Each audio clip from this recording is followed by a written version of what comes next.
A política como ela é, com Kennedy Alencar.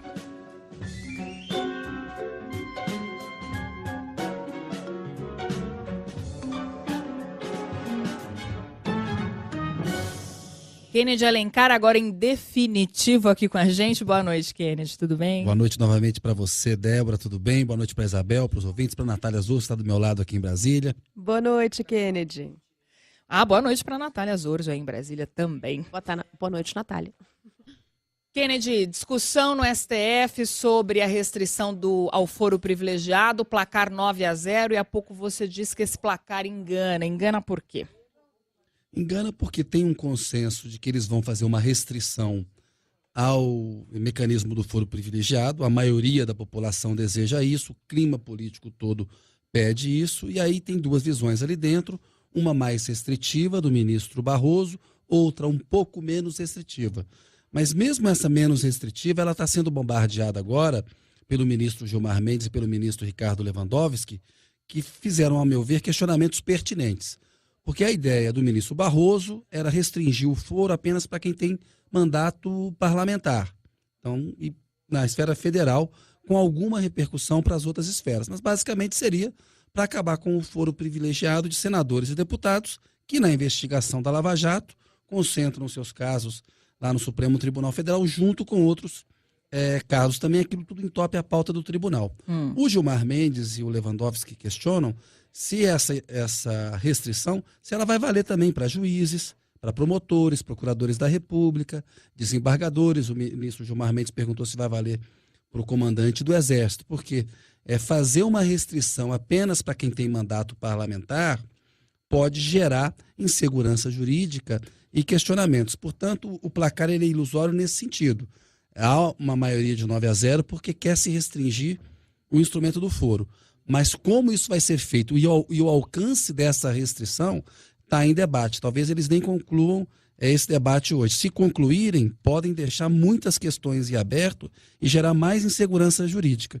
E é um problema, porque quando o Supremo, Débora, quer reescrever a Constituição, o Supremo tem feito muito isso. Então, lá na Constituição tem uma regra. Aí a sociedade passa a questionar aquela regra, ou o clima político passa a questionar aquela regra, aí o ministro do Supremo fala, não, então vamos interpretar essa regra como a sociedade quer. Aí faz uma interpretação que abre ali um precedente que pode desorganizar outros setores do judiciário, tem efeitos que não estão previstos por aquela boa intenção. Isso acontece por quê? Porque o Congresso é omisso, o Congresso teve tempo, porque houve um pedido de vista em relação a esse processo, para votar uma emenda constitucional acabando com o foro privilegiado, inclusive acabando com o foro privilegiado para juízes e para promotores também, para todas as autoridades públicas, né? Com exceção de algumas que eles deixariam ali, presidente da República, os presidentes dos poderes, enfim, haveria uma restrição muito grande. Como o Congresso não faz o seu trabalho, o Supremo ele começa a interpretar a Constituição, que é o papel dele, mas aí ele vai além, ele começa a reescrever o que está escrito lá na Constituição. Então é esse debate que a gente está assistindo agora. A emenda pode acabar piorando o soneto. Débora.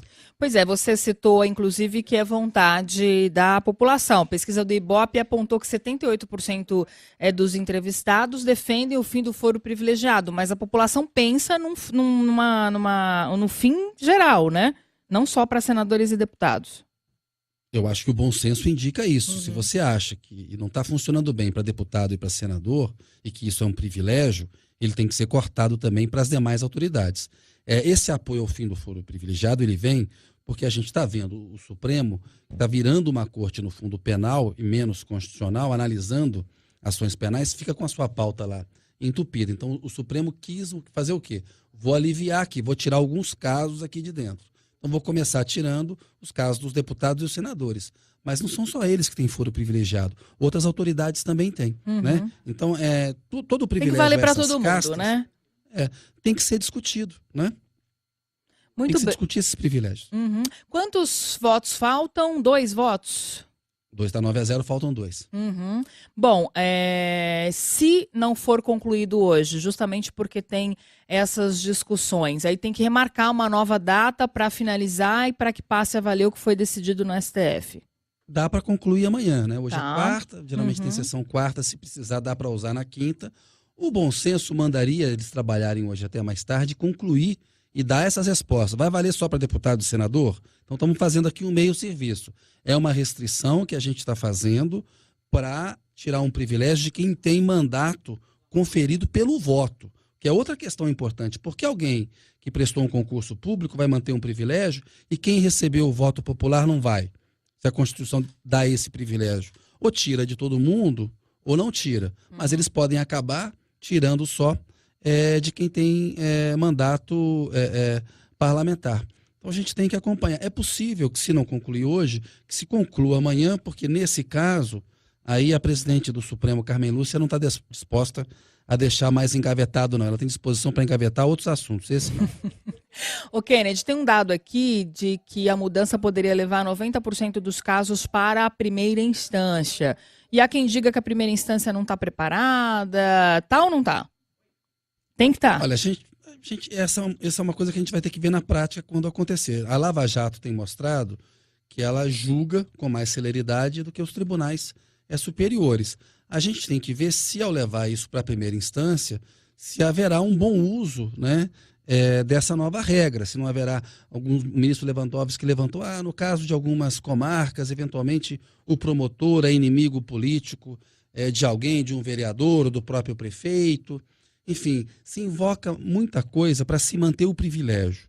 Em países desenvolvidos não há uma extensão de foro privilegiado como tem no Brasil. Então essa coisa para 50 mil autoridades, 58 mil, enfim, cada hora dá um número, mais de 50 mil autoridades, claro que é uma aberração e a gente está vendo que não está funcionando.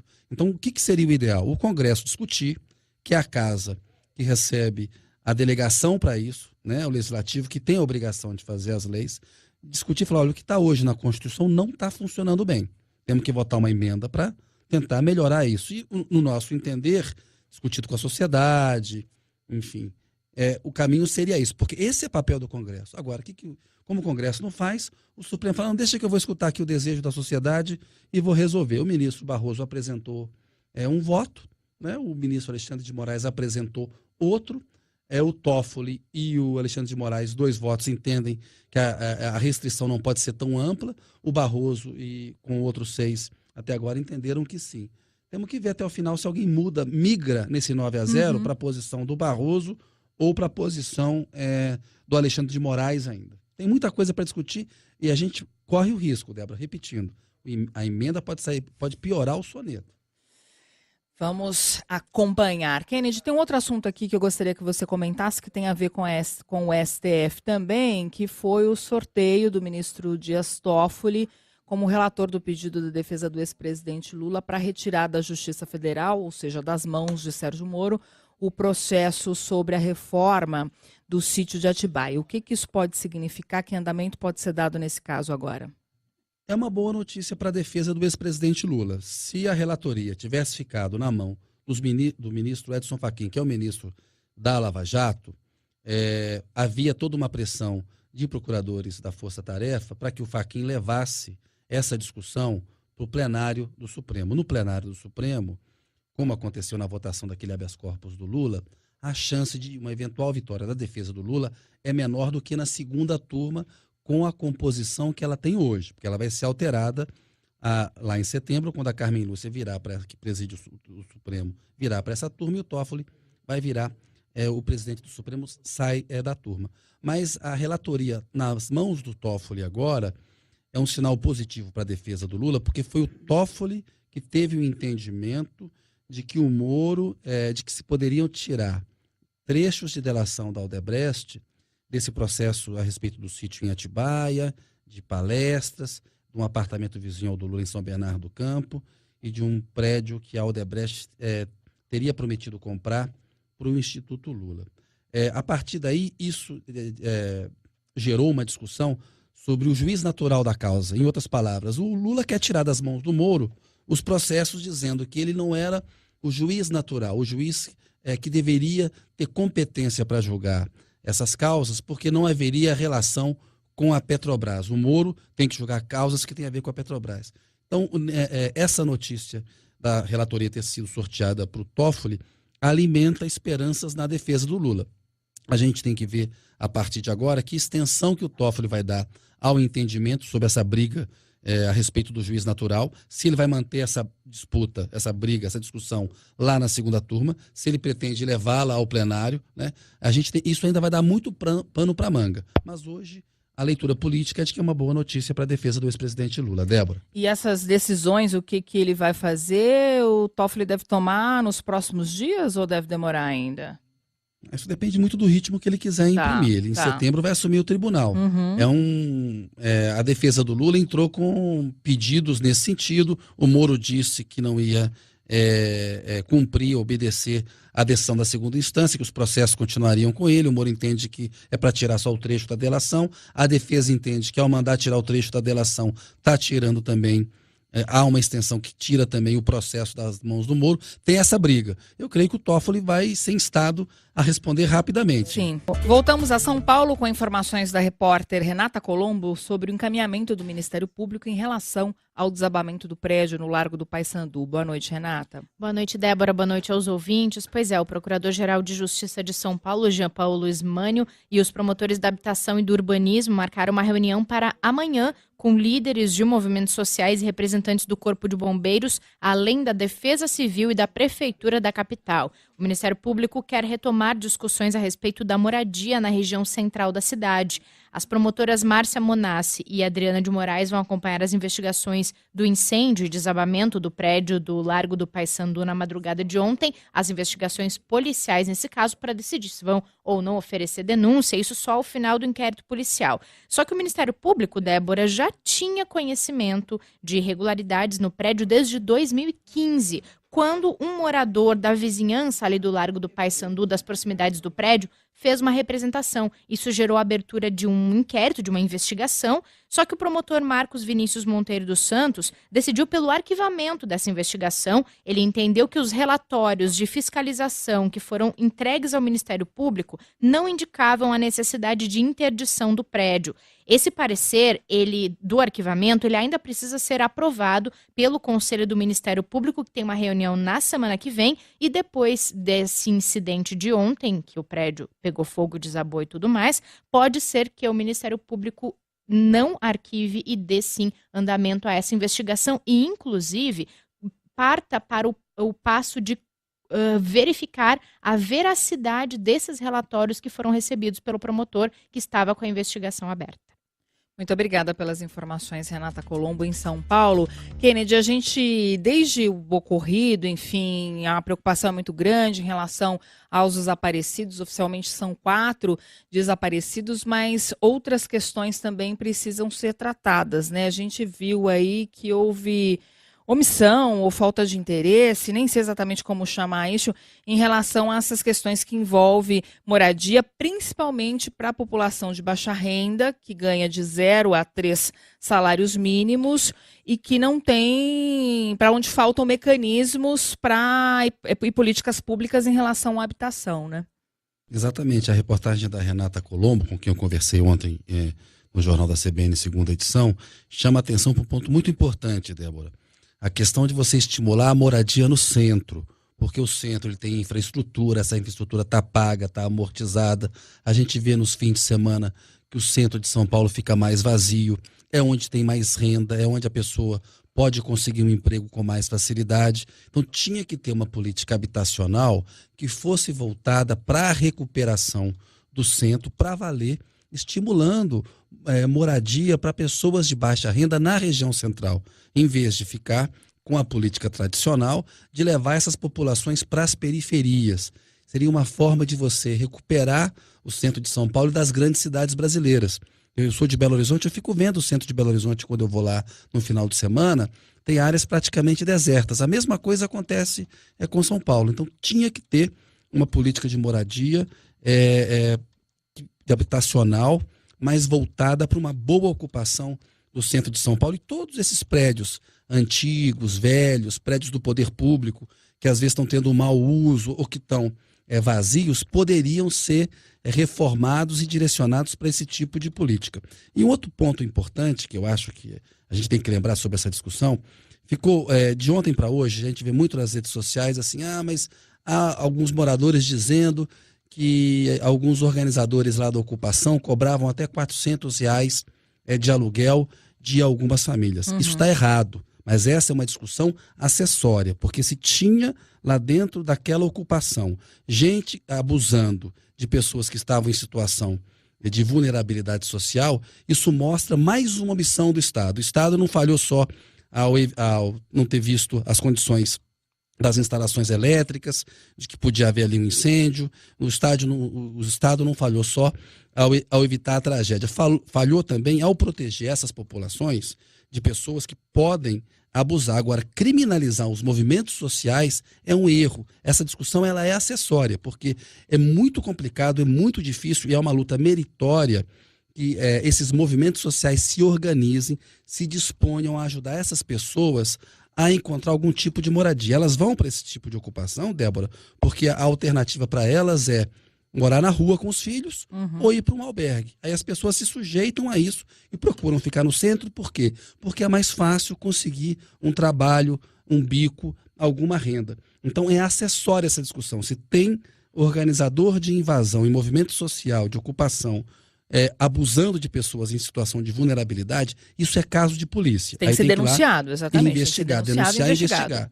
A polícia pode infiltrar alguém, investigar. Agora, a gente não pode tratar toda a questão social, tratar a questão social como caso de polícia. Foi o que fez ontem o ex-prefeito João Dória, é o que algumas pessoas estão fazendo nas redes sociais, tentando criminalizar os movimentos sociais. Isso, a meu ver, é errado, Débora.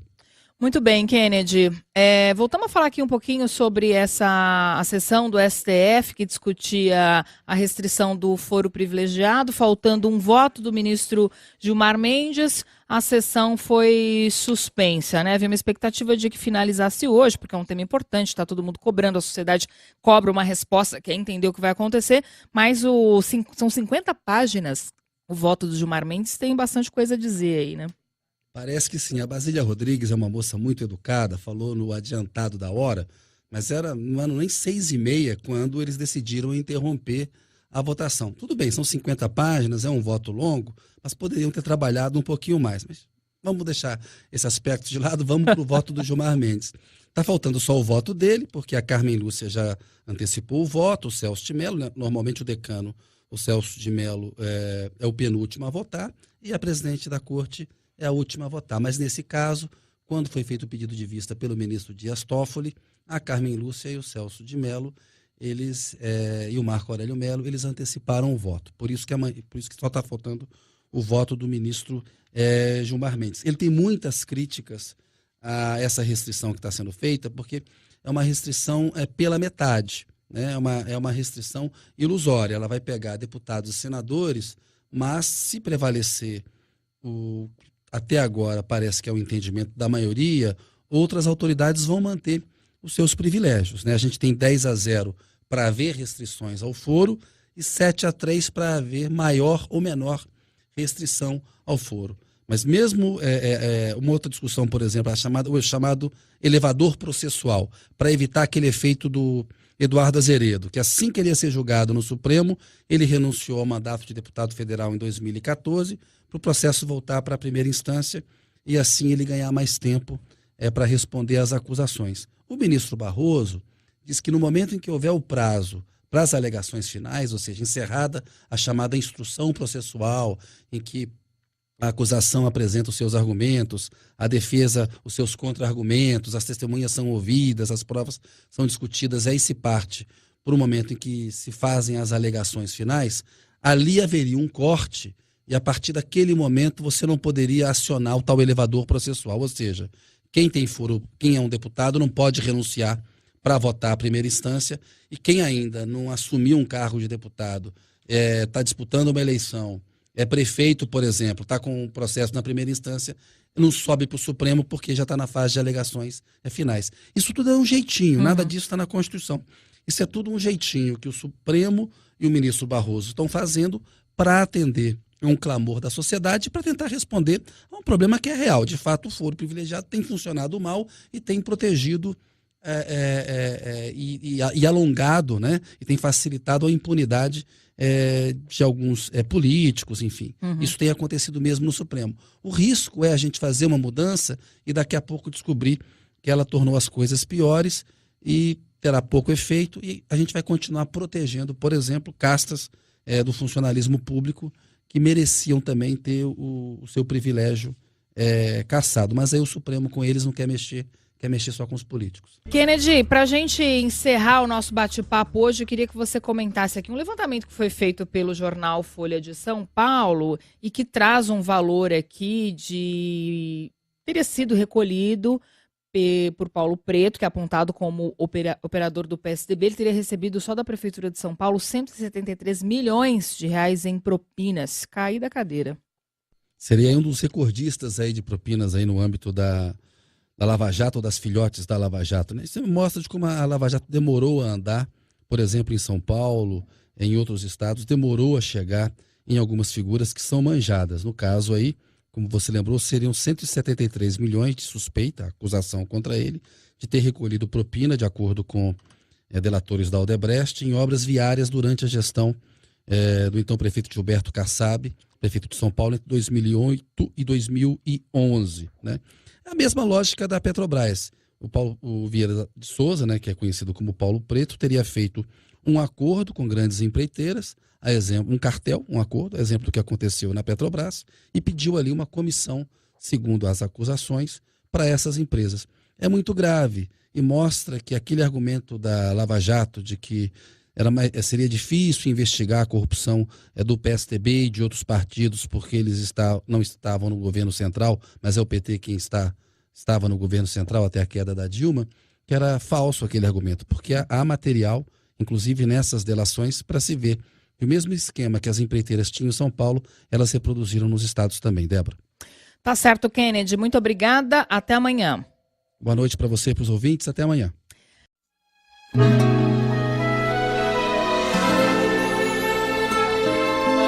O brasileiro gosta tanto da verdade, e a verdade está aí para quem quer ver. Mude o caminho, conserte o país da gente, resgate os sonhos e deixe o Brasil crescer.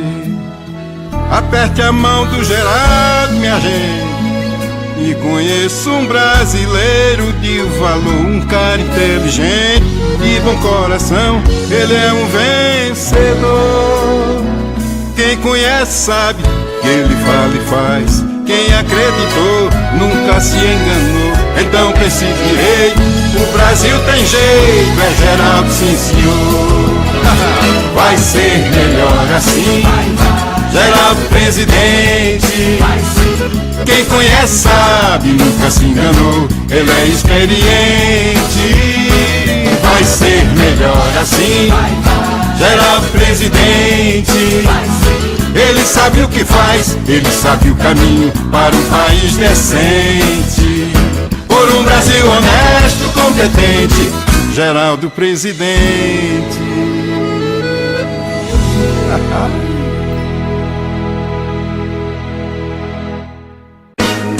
Tô com Geraldo porque vi que a gente boa, é cara limpa, sangue bom, boa pessoa.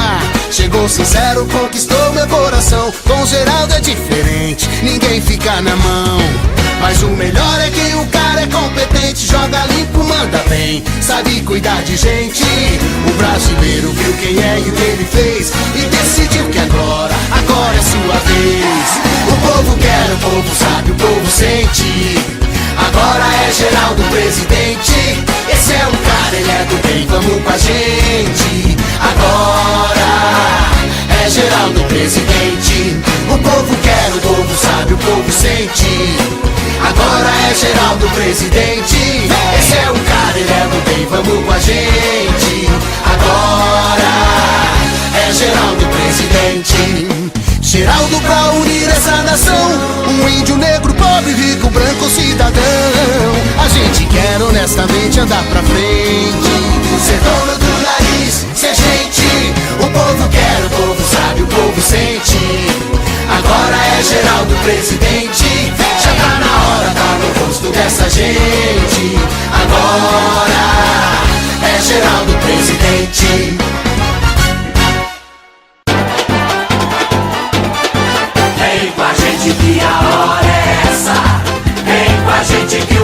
Brasil tem pressa, espalhe essa ideia ao seu redor, Geraldo,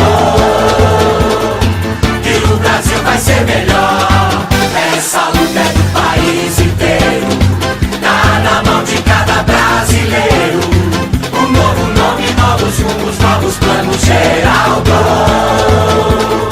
Eu tô com ele é do ramo, eu vou. Vem pro Brasil que tem futuro, vem com Geraldo. Esse é capaz, eu tô seguro, vem pra cá. É o melhor pra nossa gente, Geraldo, presidente pro Brasil melhorar.